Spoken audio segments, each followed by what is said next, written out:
Hey guys, it's Kiwi Wolf again. Today I'm going to talk about my Mauser K98 or Mauser. I've heard both. I'm not 100% sure. I'm pretty sure it's Mauser, but like I said, heaps of people call it pronounce it differently. But anyway, this Mauser's a 1937 Oberndorf manufacture. So this one's pre-war. This actual one's a Russian capture, so a lot of the parts on it aren't original. Pretty sure the stock isn't original because this stock's laminated. I believe beginning of World War II, they were still mainly using solid timber stocks. I'm pretty sure later models started, when they were mass producing them, they started going towards a laminate because it was cheaper and easier to make. Like I said, the Russian capture, I'm pretty sure after the war the Russians captured all the weapons, shipped them back to Russia, pulled them all apart, reblued all the barrels, took the stocks and just dipped them in what was like a massive vat of varnish or finish. When I got this, it was thick, a good 2 mil thick with varnish. So what I've actually done, I've shaved this one back to get it back to its original timber, and just used outdoor timber oil to seal the timber back up again. It was a good 2-3 week process to try and get it looking the way it is now. It was that coated in varnish that they didn't even bother to take the firing pin remover out of the stock, so that was thickly coated with varnish as well. The stock's got a few water stains where it looks like the rifle's been sitting in a puddle or in mud or something like that, so it's stained that quite bad. Apart from that, the bore is in really good condition considering how old it is. If you look closely, all the Eagle manufacturer stamps are stamped in it. Each Eagle represents a different stage in manufacturing, so they inspect each piece. So the barrels, the bolt, everything gets stamped after it's inspected. You guys, when you see this bolt, it may look familiar. Ruger have basically copied their bolt manufacturing off Mauser. The Germans knew how to do something good. I guess it was make rifles. They definitely did an excellent job on the Mauser. This rifle is really accurate for its age, and how old this one particularly is. At 100 yards, you don't have any difficulty, getting 1.5 inch groups with this rifle. It's nice. Definitely got a big kick to it. This is an 8mm. A lot of captured rifles were also changed. A lot of countries, if they did capture these rifles, changed them to 7.62 because it's an easier round to get your hands on. This one's still an 8mm. A lot of the accessories I had to get afterwards, like the sling. This is an aftermarket sling. The cleaning rod is an aftermarket cleaning rod because when the Russians stripped them down, a lot of this stuff just went in the bin. So cleaning rod pulls out. Unfortunately, it's a little bit too long, and when I go to put my bayonet on, the cleaning rod traditionally slid down in the end of the bayonet because it's only like, it's probably about 5mm too long, 10mm too long. I can't get the bayonet on. Again, this is just a reproduction of the bayonet. I was lucky enough to find one that was almost exactly the same finish is what I've got here. Quite simple to slide the bayonet on. That's it.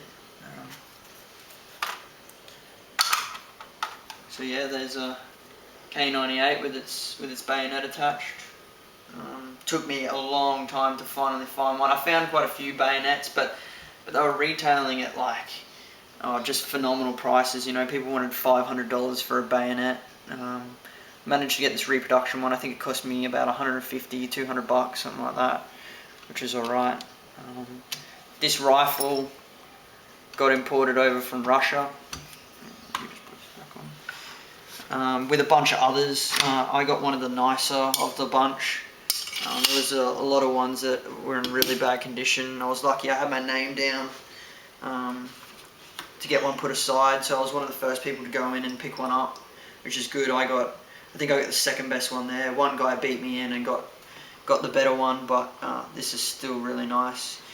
This is one of my favourite rifles that I own. The history behind it. I love my war memorabilia, so this is a great collector's piece for me. Actually, one of the funny things when I was trying to clean it down and I took the butt plate off, there was still all mud stuck underneath the butt plate, which was pretty cool. Just thinking of where that mud might have come from, somewhere in Europe, something like that. So, which was pretty cool. Obviously, I'm pretty sure the Russians never took the butt plates off when they changed these stocks, because, like I said, this was covered in varnish as well. If you guys are interested in finding out how I got this back, just comment me if you want me to make a video and show you how I did it.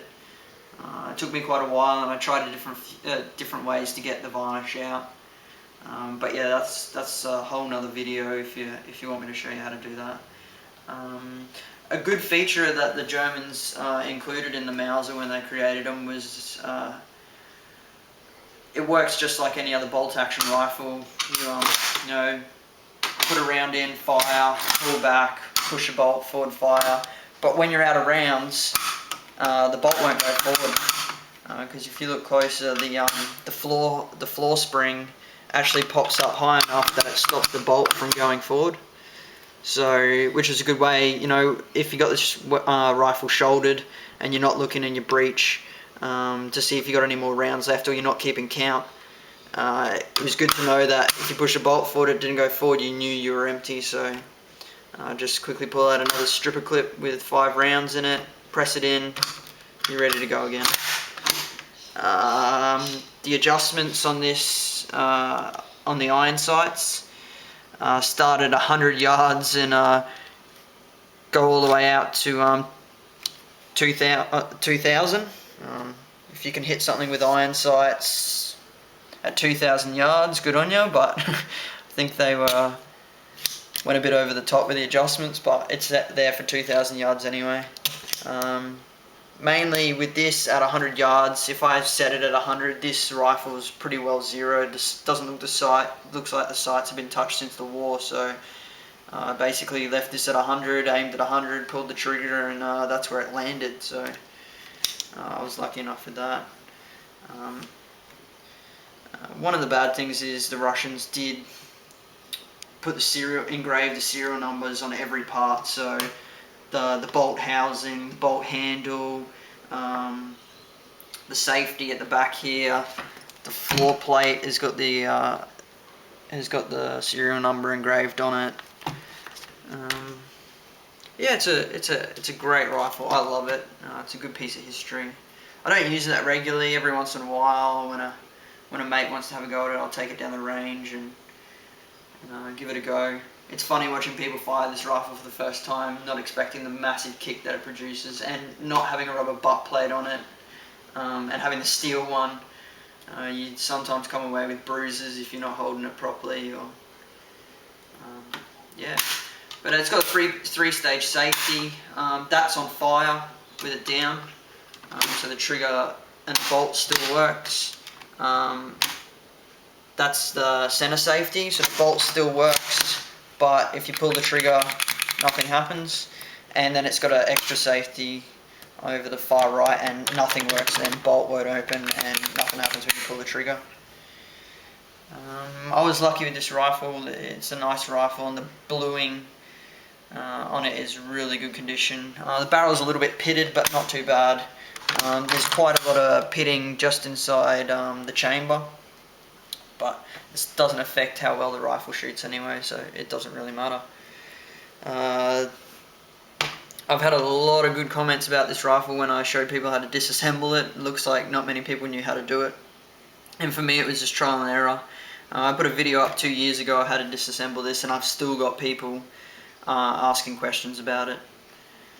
But yeah, if anyone's got any more questions or want to see that disassembly video, just subscribe to my channel and look back at my old videos. You'll see it there. I think I've had about 52,000 views at this point, and I'm still averaging about lately at about 1,000 views a week. I think this month alone, I've had about 3,500 views. Anyway, yeah, guys, that's it. That's the K98, and like I said, love this rifle. A lot of history behind it, and you always attract a lot of attention with it when you're at the range, especially from the older shooters. They love coming up and talk to me about it, and generally a lot of older shooters have got one too, and it's just good comparing models, yours to theirs, and all the different types from all over the world, like Turkish and Swedish Mausers, or Mausers, sorry. Yeah, so if you liked the video, guys, like, comment, subscribe to my channel. I'm trying to put out as many review videos as I can, and thanks for watching, guys.